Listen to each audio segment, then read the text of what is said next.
Hi!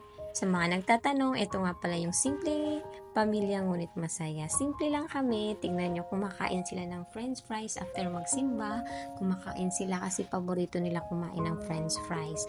Tuwang-tuwa na sila. O, diba? Simple lang. Ang kaligayahan ng mga bata, makakain lang. Ang mahalaga sa amin, healthy palagi sila at masaya.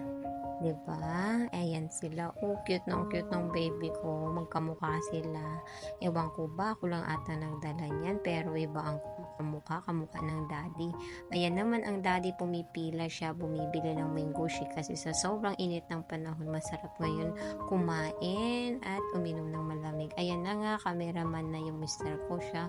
Suportado niya ang maate niyang dalagang maliit. Daddy's girl yan eh.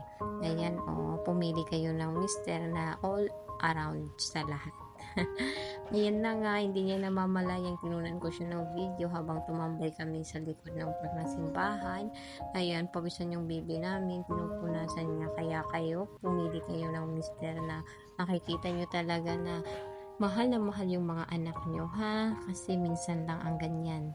Yung lahat gagawin para sa mga anak at asawa. Pumili kayo ng mister na ang priority niya kayo. Number 1 yung pamilya. Iba talaga yan. Ayan na nga, first time naman ni Jella maglaro. Nakakita siya ng nilalaro yung cartoon na hinahagis. Hindi ko rin alam anong tawag doon. At yun, una nainis siya kasi hindi siya marunong. At nagtagal, marunong na rin siya. Tuwang-tuwa siya. Ang saya talaga. Pag nilalabas yung mga bata, makita mo masaya, masaya na rin ang mga magulang. Iba talaga yung kasayahan ng magulang pag makita masaya ang mga bata. Ito na nga,